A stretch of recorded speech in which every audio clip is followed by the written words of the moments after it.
हाँ। हाँ, ये शुरू हो गया है रिकॉर्डिंग का अभी। मेरा जो फोटो होगा ना, वो वीडियो आ रहा होगा, उसको अलाइन करके लोअर साइड पे कर देना, कॉर्नर पे, ठीक है, राइट साइड हाँ के। वो साइड व्यू में चले जा रहा है। चलो ठीक है, तो अब हम स्टार्ट कर रहे हैं।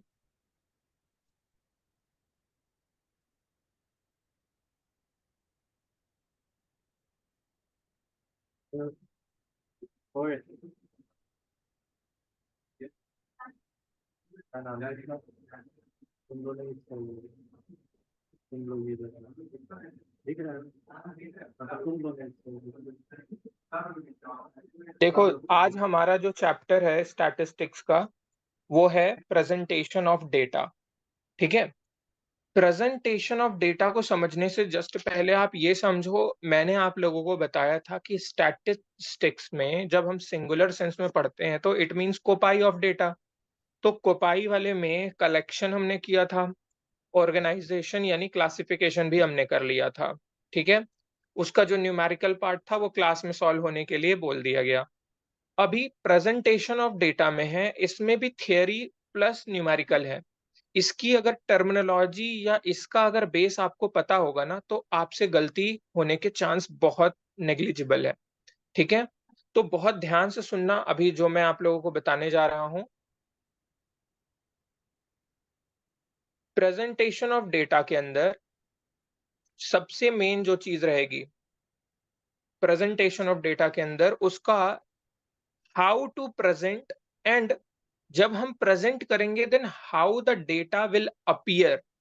ये सबसे मेन चीज होती है प्रेजेंटेशन ऑफ डेटा के अंदर। ठीक है, तो हाउ टू प्रेजेंट के लिए एक तो हमें ने बोला कि भाई प्रेजेंटेशन में हमने सीखा कि भाई प्रेजेंट करना कैसे है, एंड प्रेजेंट करने के बाद डेटा अपीयर कैसे होगा। बट क्यों करना है ऐसा, वाई प्रेजेंटेशन इज नीडेड। तो प्रेजेंटेशन की जो जरूरत होती है ना, दैट इज बिकॉज हमें प्रेजेंटेशन से जो डेटा होता है ना, वो अंडरस्टैंड इजिली हो जाता है अगर हम सही ढंग से डेटा को प्रेजेंट करें तो। दूसरी बात, हम डेटा को आसानी से कंपेयर कर सकते हैं। और तीसरी चीज, उससे डेटा ना थोड़ा और ज्यादा मीनिंगफुल लगने लगता है। तो ये तीन पर्टिकुलर रीजन है, understandability, comparison and more meaningfulness. इन तीन रीजन से हम डेटा को प्रेजेंट करना ज्यादा प्रेफर करते हैं। और यही तीन रीजन के वजह से प्रेजेंटेशन चैप्टर आया, और हम ये समझेंगे कि ये चीजें, प्रेजेंटेशन वाली चीजें कर कैसे सकते हैं। ठीक है, तो मैंने आपको ये बता दिया कि what presentation is, why presentation is. अब how presentation will be done. ठीक है, तो प्रेजेंटेशन को करने के ना कई सारे मेथड वेज हैं। प्रेजेंटेशन करने के कई सारे मेथड या वेज हैं। अब प्रेजेंटेशन करने के कई सारे मेथड में देखो, जो पॉपुलर मेथड के तरीके हैं वो ये चार हैं। जैसे कि सबसे पहला है टेक्सचुअल या डिस्क्रिप्टिव प्रेजेंटेशन।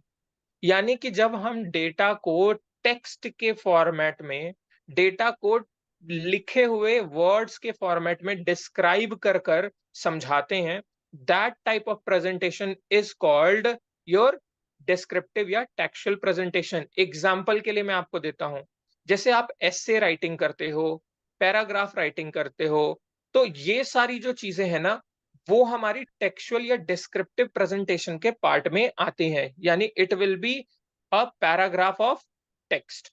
ठीक है, तो ये होता है हमारा टेक्सचुअल या डिस्क्रिप्टिव फॉर्मेट प्रेजेंटेशन का। ठीक है, दूसरा होता है टैब्यूलर प्रेजेंटेशन। टैब्यूलर प्रेजेंटेशन के अंदर में क्या है कि डेटा जो है ना, ये टेबल के फॉर्म में प्रेजेंट होता है। ठीक है, इसमें हम डेटा को क्या करते हैं, टेबल्स के फॉर्मेट में प्रेजेंट करते हैं। टेबल वर्ड जब मैं आपको बोलूंगा ना, ये टेबुलर फॉर्मेट बहुत इंपॉर्टेंट है, इसलिए बहुत ध्यान से जानना इसको।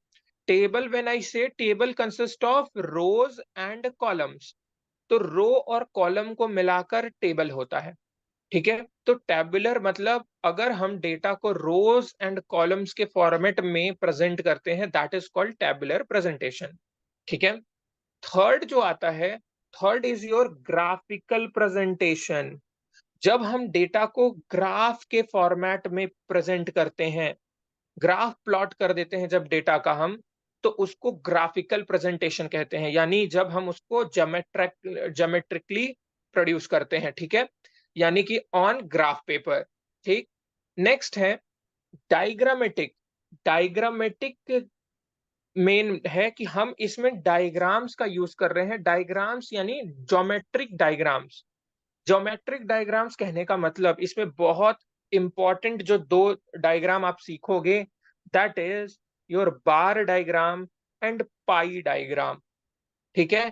बार क्या होता है, पाई क्या होता है, जब हम डायग्रामेटिक प्रेजेंटेशन अभी हम करना सीखेंगे ना, तो मैं आपको बताऊंगा किसको हम बार कहते हैं और किसको हम पाई चार्ट कहते हैं या पाई डायग्राम कहते हैं।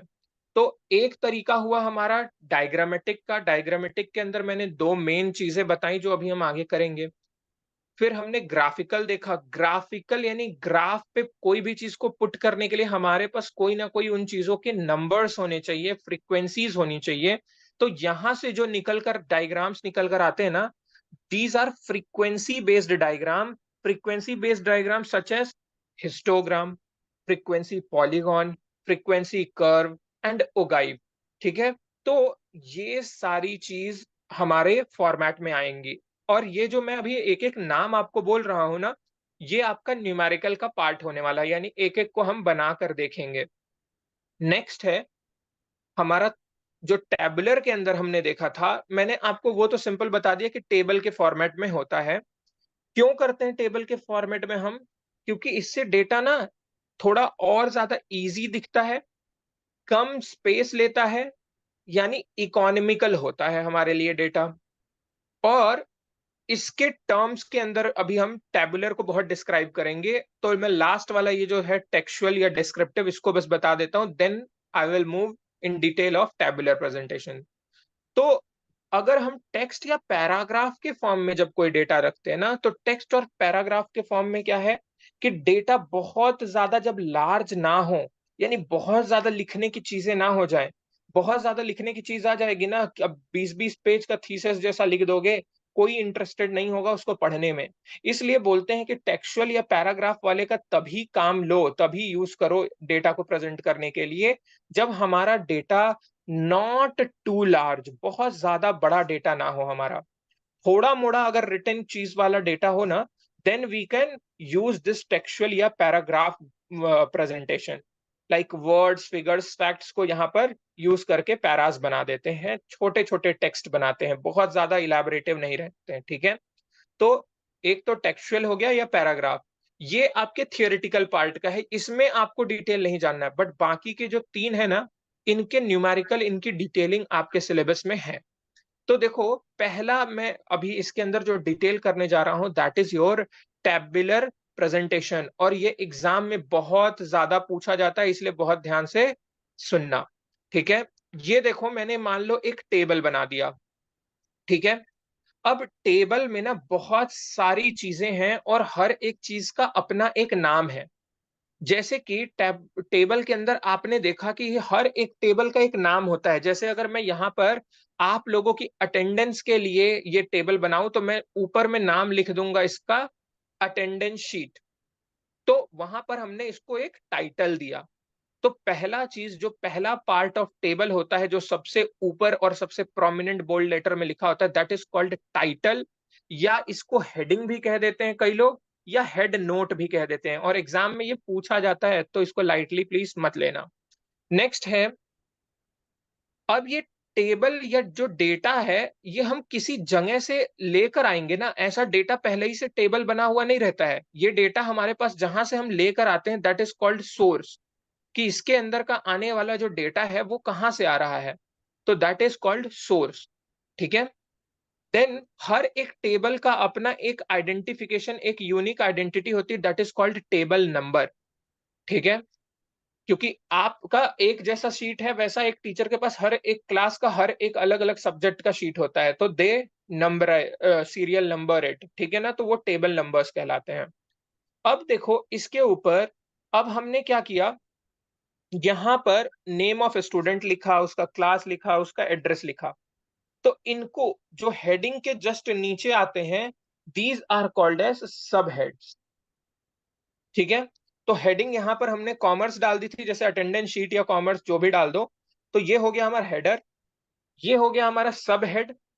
ठीक है, अब नेक्स्ट आता है सब हेड के अंदर हम अलग अलग, जैसे यहां पर हम क्या करेंगे, एक एक बच्चे का, जैसे एग्जांपल के लिए कि राम के बारे में हम लोगों ने लिखना शुरू किया। ठीक है, तो इस तरीके से हम राम के बारे में लिखें। इस तरीके से जब हम एक एक लोग का नाम लिखते हैं, एक एक लोग के बारे में डिटेल लिख रहे हैं, एक एक आइटम के बारे में डिस्क्राइब कर रहे हैं, these are called as entries. ठीक है, these are called as entries, एक एक को हम एंट्रीज का नाम देते हैं। और इसी एंट्रीज को यहां पर एक और नाम से जाना जाता है, this is called stub entries. ठीक है, तो स्टब एंट्रीज वर्ड से कंफ्यूज मत हो जाना। जो हम एंट्री पास कर रहे हैं, यानी जो डेटा अंदर इनकलकेट कर रहे हैं, इनपुट कर रहे हैं, that is called stub entries. ठीक है, अब उसके बाद आता है, ये पूरे पार्ट को, अगर पूरी एंट्रीज को अदर देन हेड एंड सब head, other than head and सब हेड, जितना बाकी का पार्ट होता है ना, दैट इज कॉल्ड बॉडी या फील्ड। बॉडी ऑफ टेबल कहते हैं या फील्ड ऑफ टेबल कहते हैं। फील्ड वर्ड का मतलब होता है combination of rose and columns. देखो ऐसे ऐसे अगर बोलेंगे तो इट इज रो, ऐसे ऐसे अगर इसको बोलेंगे तो कॉलम। लेकिन अगर हम किसी एक बॉक्स को जब हम उठा रहे हैं तो उसको हम क्या कहेंगे, वो रोज और कॉलम्स दोनों से मिलकर एक बॉक्स बना है, that is called a field. ठीक है, तो combination of rose and columns is called field. And पूरे फील्ड्स को जोड़ देते हैं जब हम, अदर देन हेड एंड सब हेड, तो वो कहलाती है बॉडी। ठीक है, ओके। अब इसके अंदर इस बॉडी का एक और नाम है, बहुत ध्यान से सुनना। अगर हम सब हेडिंग को जोड़कर बोले, ध्यान से सुनना, बॉडी के ऊपर हम सब हेड को जोड़कर बोले, यानी ये स्टब एंट्री प्लस सब हेड दोनों को जोड़कर बोले ना, तो उनको पूरे टोटल को हम स्टब्स कहते हैं। याद रखना, ये वर्ड से पूछेगा तब कंफ्यूज हो गया आप। तो क्या बोला मैंने, जब हम सब हेडिंग प्लस सब एंट्रीज, यानी इनडायरेक्टली मैं क्या बोल रहा हूँ, फील्ड प्लस सब हेडिंग को जोड़ देते हैं, यानी बॉडी या सब हेडिंग को जोड़ देते हैं, तो that is together called as stubs. ठीक है, नेक्स्ट है, हर एक टेबल के नीचे फूट नोट, मतलब हम नोट देते हैं कि ये टेबल में कुछ एजम्पशन हमने लिए हैं या कुछ डेटा हमने किसी सोर्स से लिया है, हमने कई सारी चीज क्लैरिफिकेशंस देते हैं, बहुत सारी चीज। तो जो मेन मेन पॉइंट्स होते हैं ना, उससे जुड़े एजम्पशन वगैरह कुछ फैक्ट्स, तो हम उनको कहते हैं फूट नोट। ठीक है, एग्जाम में फूट नोट वर्ड पे कई बार डेफिनेशन इसका पूछा जाता है। और अगर इस नोट से जुड़ा कुछ भी चीज है, यानी फुट नोट से जुड़ा, यानी ये फुट नोट क्या बताता है, इस टेबल से जुड़े रिमार्क्स और क्लैरिफिकेशंस। अगर कोई चीज में आप फंस जाओ, जैसे हम कोई एब्रीवेशन का यूज करते हैं, या हो सकता है हमने किसी चीज में नंबर डाला है 1 2 5 8 ऐसे कर करके, उसका क्या सेंस होता है वो हमें नीचे नोट में समझाना होता है, बताना होता है। ठीक है, ताकि पूरी अंडरस्टैंडिंग उस टेबल की डेवलप की जा सके आसानी से। ठीक है, तो ये सारी चीजों को हम टेबुलर प्रेजेंटेशन में कहते हैं। टेबुलर प्रेजेंटेशन के अंदर जो टेबल बनता है, टेबल के ये अलग अलग टर्म्स थे और एग्जाम में ये टर्म्स पूछे जाते हैं। ठीक है, तो आप सोर्स, स्टब्स और फुटनोट, ये तीन वर्ड को तो मत भूलना, ये एग्जाम में हर बार पूछा गया है। ठीक है, अब आगे चलते हैं, ध्यान से सुनना। ये देखो, मैंने इसी के बारे में थोड़ा थोड़ा डिस्क्राइब कर दिया। टाइटल वर्ड का मतलब इजी समझने के लिए नेम। हेड नोट के अंदर में क्या होता है, उस चीज का क्या पर्पस है, वो हेडिंग बनती है या उसका जो बेस। ठीक है, सब नोट के अंदर क्या है, हम कैरेक्टरिस्टिक्स यानी डेटा का इंफॉर्मेशन डालते हैं। ठीक है, सब नोट में। एंड देन एंट्रीज में हम एक्चुअल डेटा डालते हैं, जैसे कि सब नोट हो गया क्या क्या, नेम, क्लास, एड्रेस, वो सब नोट्स हो गए। उनके अंदर अब हम डेटा फीड करेंगे एंट्रीज के अंदर, यानी राम, 11th, एनटीपीसी। तो वो जो हमने लिखा दैट वर डेटा या इंफॉर्मेशन एक्चुअल, तो उनको एंट्रीज कह दिए। नोट का मतलब एक्सप्लेनेशन या clarification related to the table. ठीक है, कैप्शन कैप्शन का मतलब कॉलम की हेडिंग को ही कहते हैं हम लोग।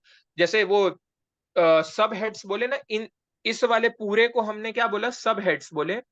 एक एक को अगर ये एक इंडिविजुअली बोला जाए तो ये क्या कहलाते हैं, हमारे कैप्शन, कॉलम की हेडिंग। ठीक है, इंडिविजुअल एक एक को। यूनिट ऑफ मेजरमेंट, हर एक डेटा में ना हम क्या करते हैं, कई बार ऐसे करके डेटा में अगर 1000 होता है तो ऐसे करके लिख देते हैं कि सब में हमें 1000 ना लिखना पड़े, तो हम उसके ऊपर में ही क्या कर देते हैं, ऐसे 1000 कर देते हैं, या ऐसे ब्रैकेट में लिख देते हैं इन लैक्स करके, ताकि हर जगह उतने जीरोज ना लगाना पड़े, उतना टेबल में उतना ज्यादा जगह ना ले। तो हम शॉर्ट करने के लिए कई बार क्या करते हैं, डेटा का ना यूनिट ऑफ मेजरमेंट डाल देते हैं कि ये डेटा केजीज में है, मीटर में है, लीटर में, थाउजेंड्स में है, लैक्स में है, क्रोर्स में है, ये हम डिफाइन कर देते हैं। तो इतनी सारी चीजों को आपको बहुत अच्छे से याद रखना है, इनमें क्वेश्चन आते हैं। आपको भले लग रहा होगा थियोरिटिकल, बट मिनिमम 2 नंबर तो आपको देगा ये टेबल। ठीक है, मिनिमम। वैसे होता तो जिस दिन पूछ देते हैं कई बार टीचर लोग, तो ये 7 नंबर खूब खींच के ले जाते हैं एक ही टेबल के ऊपर ही। तो इसलिए याद रखना, ये बहुत इंपॉर्टेंट था। हमने एक तो कर लिया, कौन सा, टैबुलर प्रेजेंटेशन तो हमने कर लिया कि टेबल्स के फॉर्मेट में कैसा टेबल होता है, टेबल में आने वाली चीजों को क्या कहते हैं। फिर अब हमारे पास दो और प्रेजेंटेशन का डिटेल बचा है, ग्राफिकल एंड डायग्रामेटिक। अब ग्राफिकल एंड डायग्रामेटिक के अंदर एक एक को हम उठाना शुरू करते हैं। ठीक है, मैंने अभी आपको बताया था कि भाई डायग्रामेटिक वाला जो है हमारा, ठीक है, डायग्रामेटिक के अंदर हम कुछ डायग्राम का यूज करते हैं, जिसमें मैंने दो नाम आपको बताए। पहला नाम यहां पर मैं उठाने जा रहा हूं, ठीक है, बार डायग्राम। ठीक है, देखो बार डायग्राम क्या होता है। बार डायग्राम में ना ये कुछ फीचर्स हैं, एक सेकेंड। बार डायग्राम के अंदर कुछ खास फीचर्स, इसमें कंटिन्यूएशन के लिए मैं देखता हूं अभी। देखो, एक है सिंपल बार डायग्राम, एक है मल्टीपल बार डायग्राम, एक है कंपोनेंट बार डायग्राम। ठीक है, 3 तरीके के बार डायग्राम्स होते हैं हमारे पे। अब देखो, ये बार डायग्राम में मेन 3 और अभी 2 एडिशनल मैं आपको बताऊंगा, वो भी इन्हीं के पार्ट में होते हैं। बनाने का इसमें ना तरीका अलग अलग हो जाता है। ठीक है, अगर मैं सिंपल बार डायग्राम की बात करूं, तो आप लोगों ने डेटा को पढ़ते वक्त कई बार ऐसे डायग्राम्स देखे होंगे, उसमें इस तरीके का डेटा रहता है।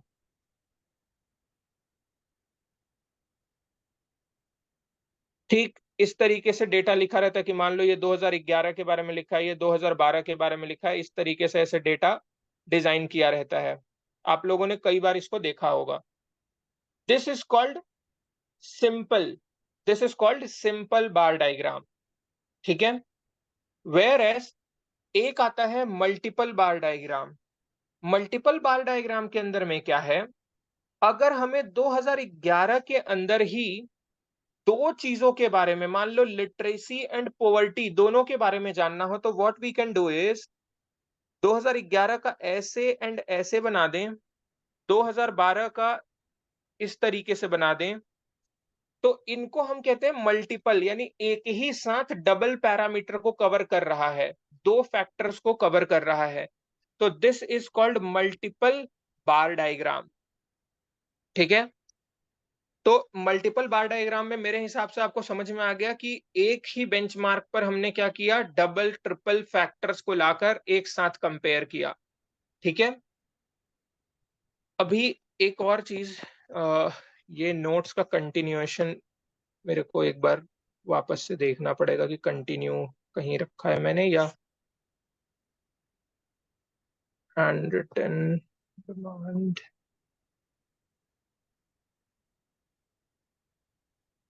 Source emerging notes. Anyhow, चलो ठीक है, तो मैं यहाँ से कंटिन्यू करा देता हूँ।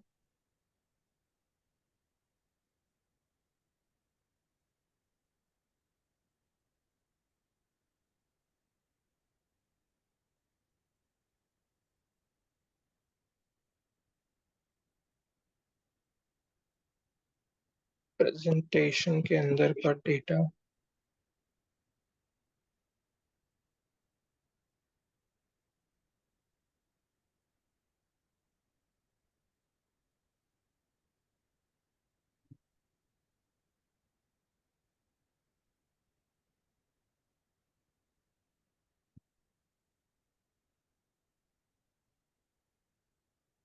ये देखो, ये सारे तो टेबल वाले हैं, तो टेबल वाले के बारे में तो मैंने बता दिया एंड इट इज इजी। इस पे मैं बहुत ज्यादा टाइम अभी नहीं लगा सकता। मेन आपका जो टाइम है वो यहाँ डायग्रामेटिक प्रेजेंटेशन के ऊपर होना चाहिए। तो देखो, डायग्रामेटिक प्रेजेंटेशन के अंदर में हमने बहुत सारे टाइप ऑफ डेटा को देखा। अब इसके अंदर में देखो, मैंने आपको एक बताया सिंपल, एक बताया मल्टीपल बार डायग्राम, ठीक, एक है सब divided, percentage, broken scale and deviation. ठीक है। अब इसी के अंदर जब हम टू डायमेंशनल के ऊपर जाएंगे तो यहाँ पर कई और डायग्राम आते हैं, जिसमें हमारा मेन काम ये है पाई डायग्राम्स। जब हम 3D के अंदर जाते हैं तो हमारे कई सारे क्यूब्स वगैरह यहाँ पर, बट आपके सिलेबस में ये पूरे चीजें नहीं है। जो रेलेवेंट रेलेवेंट है मैं उनको कवर करूंगा, ठीक है। तो देखो, इसके अंदर में सिंपल बार डायग्राम के अंदर मैंने आपको यहाँ पर ये दिखाया, जैसे ये डेटा देखो, लिटरेसी रेट के बारे में बताया है ना कि इस 1951 का लिटरेसी रेट बताया, 61, 71, 81, हर 10 साल पे होने वाले लिटरेसी रेट को उसने एक एक करके दिखाया। This is called simple bar diagram. Next is, और इसको आप इस तरीके से भी प्रेजेंट कर सकते हो, यानी कि वाई एक्सिस पर भी रख सकते हो, एक्स एक्सिस से भी कर सकते हो, ठीक है। नेक्स्ट है मल्टीपल बार डायग्राम के ऊपर। मल्टीपल बार डायग्राम में देखो क्या है, आपने क्या किया, एक से ज्यादा पैरामीटर्स को, ठीक है, जैसे देखो यहां पर क्या किया इसने, आर्ट साइंस कॉमर्स तीनों के बच्चों को 2017, 18 और 19 में एक साथ कंपेयर किया, ठीक है। तो आर्ट साइंस एंड कॉमर्स, ठीक है, ये तीनों के लिए यहां पर है। तो आर्ट साइंस कॉमर्स का तीनों बार ये डेटा यहां पर रखना, ये क्या कहलाएगा, मल्टीपल बार डायग्राम, यानी कि multiple factors at a time हम बाहर से बना रहे हैं। देन हमारा नेक्स्ट आता है सब डिवाइडेड या कंपोनेंट बार डायग्राम। बहुत ध्यान से सुनना, what we can do is, हम ना ये तीन चीजों को एक के अंदर ही बना सकते हैं। देखो, अगर हम मल्टीपल को एक ही के अंदर बना दें, ठीक है, मल्टीपल को एक ही के अंदर, यानी ये 18 को यहां पर प्लॉट कर दें, 26 को यहां पर प्लॉट कर दें और फिर 56 को ऊपर प्लॉट कर दें, तो हम अगर एक ही ग्राफ के अंदर ना पार्ट बना दे रहे हैं, एक ही ग्राफ का टुकड़ा बना दे रहे हैं, उसको पार्ट पार्ट में जोड़ दे रहे हैं, तो उसको हम क्या कह देते हैं, सब डिवाइडेड या कंपोनेंट। जैसे यहां एग्जांपल में देखो, ये क्या किया उसने, आर्ट साइंस कॉमर्स के बच्चों को क्या किया, उसने तीनों का टोटल निकाल लिया और टोटल में से उसने क्या किया कि कितने बच्चे आर्ट में हैं उसके ऊपर प्लस कर दिया जितने साइंस के हैं, और फिर उसके ऊपर प्लस कर दिया जितने कॉमर्स के हैं। तो अगर हम एक ही बार पे कई फैक्टर्स को प्लॉट कर देते हैं, सेगमेंट बना देते हैं, तोड़ देते हैं उनको पार्ट्स में सिंगल बार को, तो उसको सब डिवाइडेड या कंपोनेंट बार डायग्राम बोल देते हैं, ठीक है। तो यहां पर आपका कंपोनेंट बार डायग्राम है। देन परसेंटेज बार डायग्राम और कुछ नहीं होता, हम इसमें क्या करते हैं, पहले ना डेटा को परसेंटेज निकाल लेते हैं, डेटा को नहीं पुट करते, हम डेटा का परसेंटेज निकाल लेते हैं एंड 100% में से जितने जितने परसेंट का जो कवर करता है उतने परसेंट का उसका ग्राफ बना देते हैं। जैसे यहां पर देखो, हमने क्या किया, पहले इन सब चीजों का, फैमिली ए, फैमिली बी, ये सारे का हमने क्या किया, पहले परसेंटेजेस को क्या किया, कैलकुलेट किया है। देखो यहां पर हमने क्या किया, फैमिली ए का ये फूड,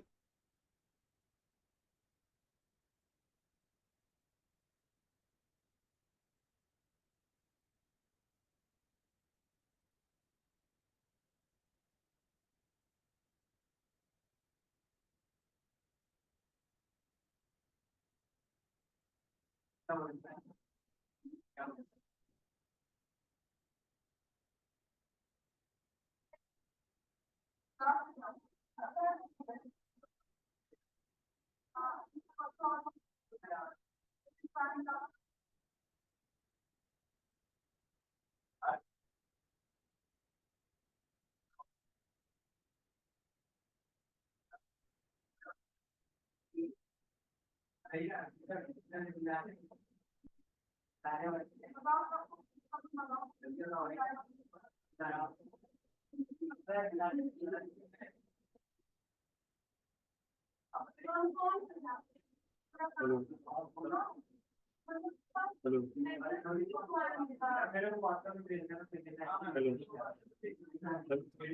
ये अटक गया बीच में, फिर लीव हो गया आपका।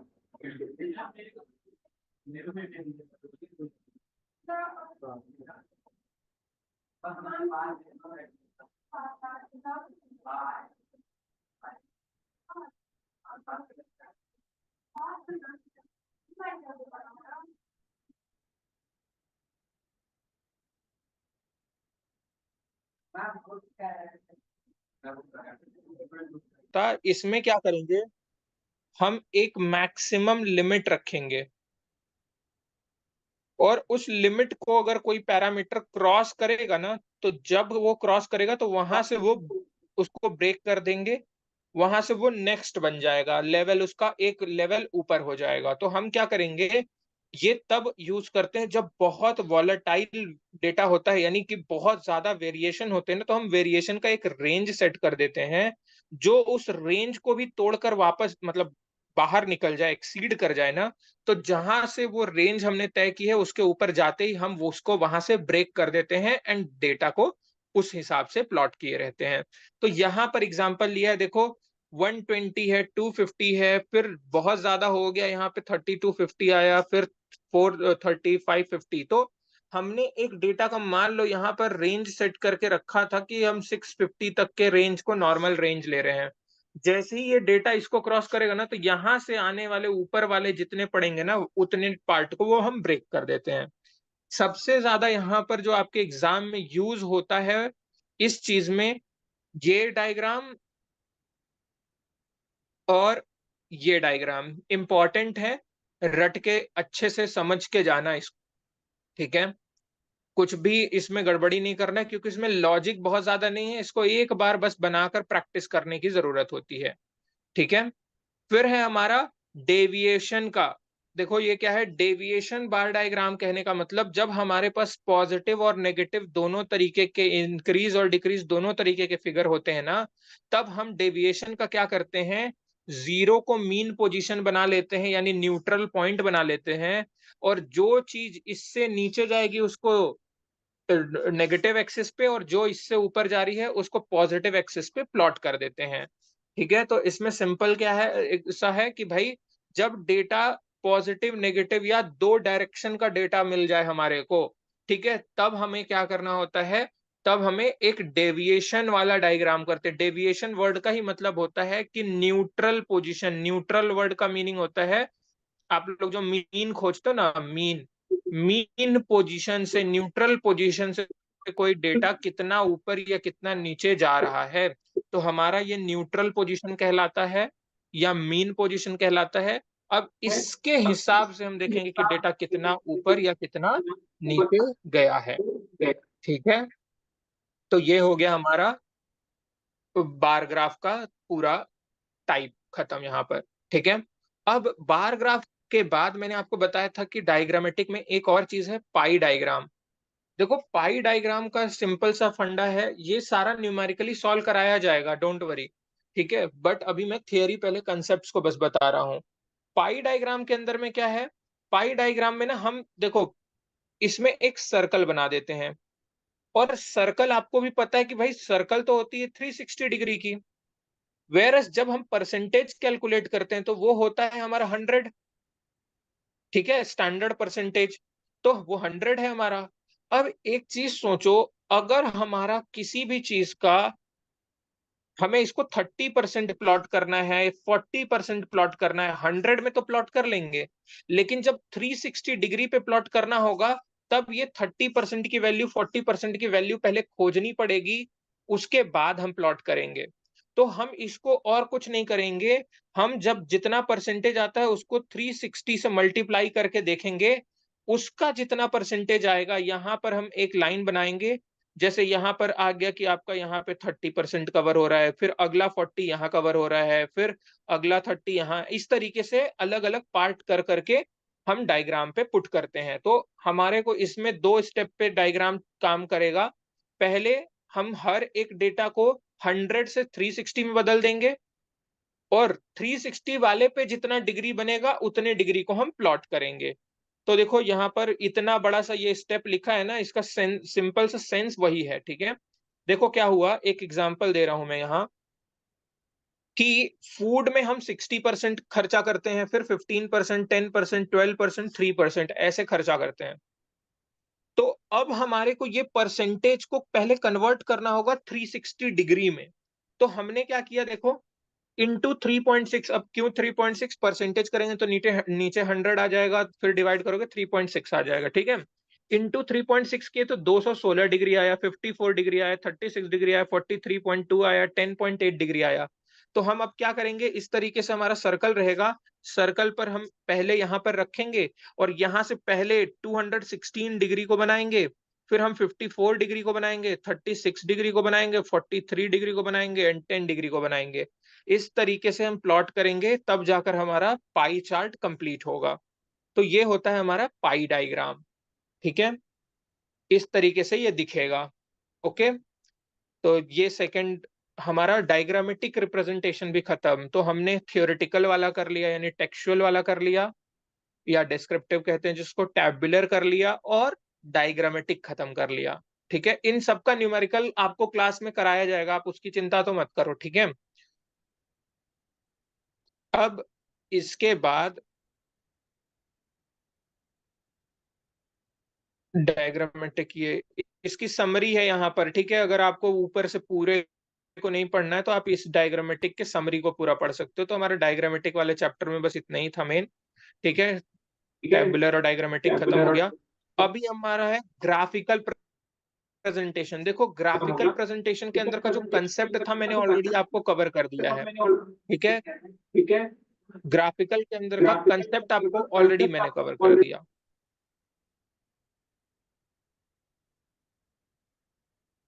एक सेकंड,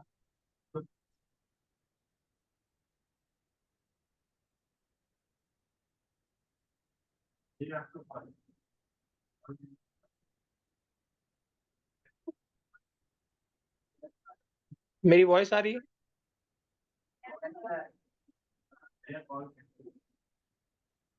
एक सेकंड, मेरी वॉइस आ रही है या नहीं आ रही? मुझे आप लोग की तो वॉइस आ रही है, एक बार आप बोलो।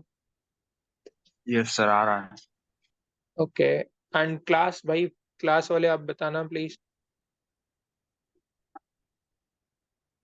ओके, लैग कर रहा, एक सेकंड। मेरा वॉइस लैग कर रहा है क्या? ओके, देखो हम लोगों ने ना जो अभी वो जो लास्ट वाला है ग्राफिकल रिप्रेजेंटेशन, उसके बारे में जो थियरी थी ना वो ऑलरेडी मैंने कवर कर दी है, ठीक है। न्यूमेरिकल का जो पार्ट है बस बहुत छोटा सा पार्ट है उसका, बहुत ज्यादा है भी नहीं। तो न्यूमेरिकल वाले पार्ट के लिए ना आपको सिंपल सा क्या करना होगा, न्यूमेरिकल के पार्ट के लिए अभिजीत सर को मैं ऑलरेडी बोल के रखा हूँ, क्योंकि न्यूमेरिकल का पार्ट के लिए आपको लॉट ऑफ प्रैक्टिस चाहिए होगी। तो उसके लिए अभिजीत सर आपको प्रैक्टिस के लिए अलाउ कर देंगे and then you can do it, ठीक है। एक सेकंड में आपका एक और चीज,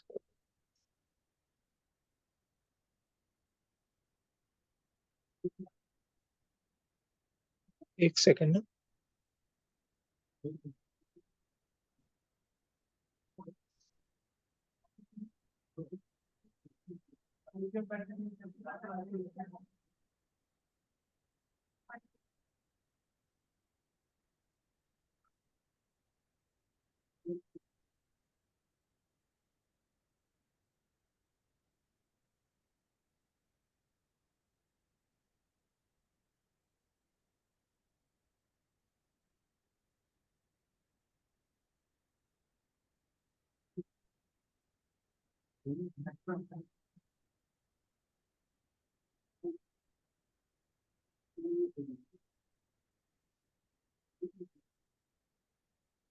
हाँ, तो मैं ये कह रहा था आप लोगों को कि जो आप लोगों का प्रेजेंटेशन वाला ये जो लास्ट पार्ट बचा है ना, उसकी जो थियरी है वो मैंने ऑलरेडी आपको कवर करा दी है। थियरी वाले में ज्यादा कुछ था नहीं।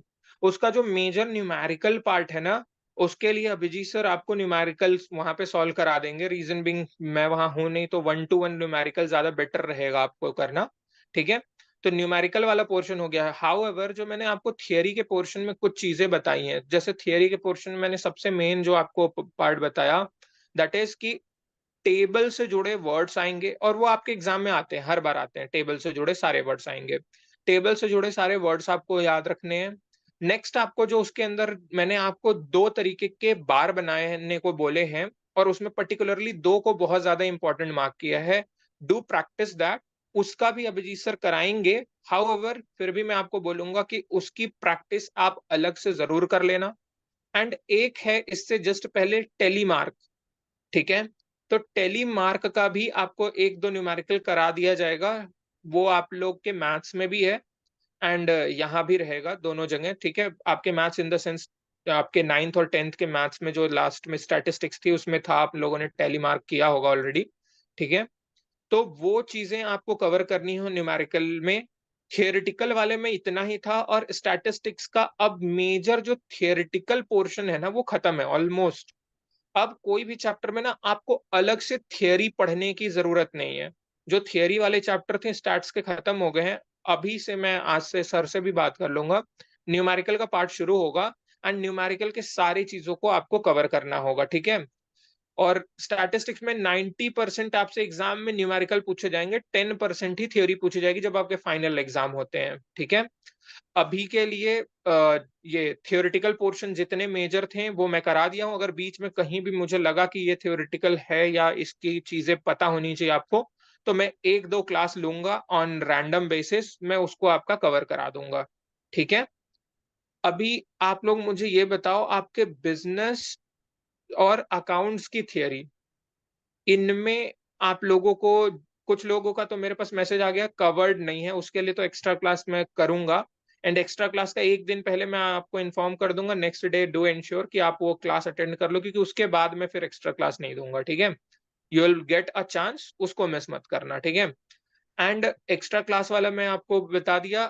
अभी आप लोग मुझे ये बता दो, बिजनेस का कितना पार्ट हमारा थियरी वाला अभी कवर नहीं हुआ है, कौन कौन से चैप्टर जो एग्जाम में आ रहे हैं बट हमने कवर नहीं किया है।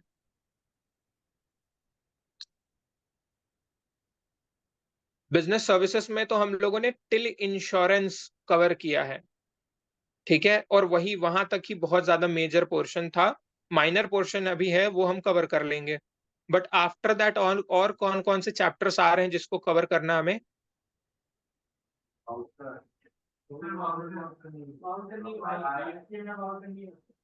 फॉर्मेशन ऑफ कंपनी का हमने पार्ट किया था, इफ यू रिमेम्बर। कंपनी को किस तरीके से इनकॉर्पोरेट करते हैं, फॉर्म करने वाला।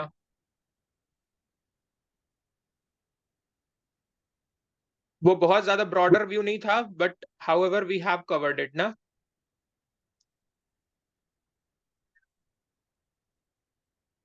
ओके।